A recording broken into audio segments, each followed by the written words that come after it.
माझं नाव रणजित जिजाबा मार्कडवाडी। आमच्या गावात 100% परत मतदान घ्यायचं आम्ही सगळ्या गावकऱ्यांचं मिळून ठरलेलं आहे। तसं तहसीलदार साहेबाला आम्ही निवेदन दिलेलं आहे। बॅलेट पेपरवर आम्ही मतदान घ्यायचं सगळेजण म्हणतोय आम्ही। ही मतदान आम्हाला म्हणजे झालेलं मतदान मंजूरच नाही, हे बोगस आहे असं आमचं सगळ्यांचं मशीनमध्ये शंका आहे सगळ्यांना आम्हाला वाटतंय। आकडेवारी म्हणजे भरपूर प्रमाणात मतदान विरोधात गेले, असं कधीच आतापर्यंत नव्हतं झालं। मतदान 1900 पोल झालं तर सरासरी एक 300-400 मतदान विरोधात जायला पाहिजे होतं, ते त्याच्या विरोधात झालं। जवळजवळ 1000 मतदान तिकडे विरोधात गेलं आणि 800-850 मतदान आम्हाला मिळालं, 850।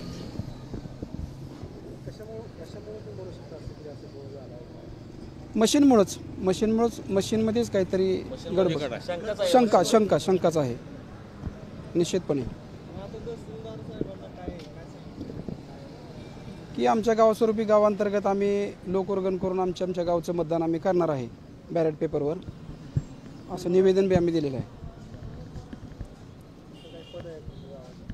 मी माझी आई सरपंच पुत्र मी। माझं नाव विश्वास अप्पाजी वाघमोडे मार्कडवाडी। मी एक स्थानिक आपला शेतकरी आहे। तर आमच्या गावात साधारण 2400पैकी 1900 काय पोल झाले, 1905 पोल झाले। तर शंका अशी वाटते की मशीनमध्ये काहीतरी गडबड असली पाहिजे की आम्हाला विरोधकाला एवढं मतदान जाते 1000 किती 3 आणि चेअरमन साहेबाला 850। मग ह्याच्यासाठी आम्हाला फिर निवडणूक आम्ही घेऊ शकणार आहे। मग त्याच्या मागच्या निवडणुकीत काय आता आम्ही संपूर्ण आतापर्यंत 2-3 निवडणुकीत जे चेअरमन साहेबाला लीडच देत होतो आम्ही आतापर्यंत, पण आता ह्या वेळेस उलटं लीड कमी झालं ना। मग त्याच्यासाठी आम्ही आता निवडणूक घ्यायचा असं ठराव चालला आहे आमचा। झालाच म्हणायचं। मी विजय वाघमोडे मार्कडवाडी नागरिक। मला या ठिकाणी असं सांगायचं आहे की परवा 2024 विधानसभेची निवडणूक झाली, यामध्ये जो निकाल आला संपूर्ण तालुक्याचा विधानसभा मतदारसंघाचा, त्यामध्ये आमच्या गावात जी आकडेवारी आली त्यामध्ये थोडीशी आम्हाला शंका आहे।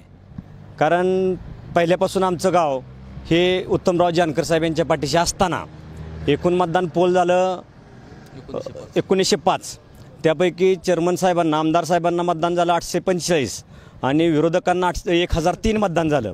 म्हणजे कुठेतरी तफावत बऱ्यापैकी आहे अशी आमची शंका आहे। तर पाठीमागचा तुम्हाला थोडा इतिहास सांगतो। 2014 विधानसभा त्यावेळेस 1538 मतदान पोल झालं, त्यावेळेस उत्तमराव जानकर साहेबांना 979 मतदान झालं, विरोधकांना 294 मतदान झालं। 2019 विधानसभा त्यावेळेस 1672 मतदान पोल झालं, त्यावेळेस 1346 उत्तमराव जानकर साहेबांना मतदान झालं आणि 300 विरोधकांना मतदान झालं। आणि परवा 2024 लोकसभा, या लोकसभेमध्ये जानकर साहेबांचा गट आणि मोहिते पाटलांचा गट एकत्र असताना आला, त्यावेळेस 1021 खासदार साहेबांना मतदान झालं आणि विरोधकांना 466 मतदान झालं। मग पाठीमागचा 20 ते 25 वर्षापूर्वीचा इतिहास एवढा चेअरमन साहेबांच्या पाठीमागं आमचं गाव आहे असा असताना कालच्या निकालामध्ये असा जरा उलट झाला आहे। आणि त्यानंतर आम्ही प्रचार यंत्रणा राबवण्यापेक्षा आमची लोकच तेवढी उत्सुक होती। त्याला कारण असं होतं की पारंपरिक मोहिते पाटील गट आणि जानकर गट ही एकत्र आले, ह्या गोष्टीला आनंद होता आमच्या गावात। आणि असं असताना सुद्धा असं झालं, त्यामुळं आम्हाला थोडीशी ह्या गोष्टी शंका आहे। आम्ही आता तहसीलदार साहेबांना निवेदन दिलं आहे आमचं पुन्हा एकदा मतदान घ्यावं, मग ते भले तुमच्या मीडियाच्या माध्यमातून घ्यावं, कुठल्याही मीडिया ही लोकशाहीचा चौथा आधारस्तंभ आहे, ह्याने आम्हाला संपूर्ण सहकार्य करावं।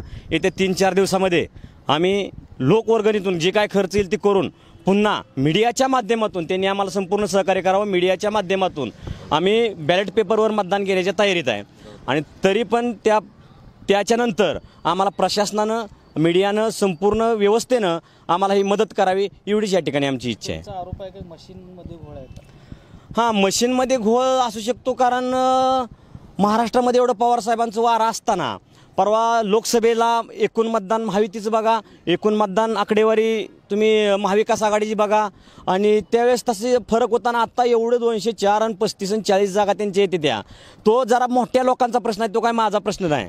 पण माझ्या गावापुरतं मी सांगतोय, म्हणून मशीनमध्ये थोडासा घोळ असू शकतो, प्रॉब्लेम असू शकतो। बटन दाबलं, दरवाजा बाहेर जरी पडलं तरी मशीनचा आवाज येत नव्हता। माझ्या पत्नीचा बटन मी स्वतः पोलिंग एजंट तिथं असताना माझ्या पत्नीचं बटन दाबलं, आवाज रस्त्याच्या बाहेर आल्यानंतर आला, घराच्या बाहेर आल्या त्या दरवाजा बाहेर आल्यानंतर आला. मी अधिकाऱ्यांना विचारलं असं का, तर ते म्हणले लेट आवाज येतो. मग या अशा थोड्या शंका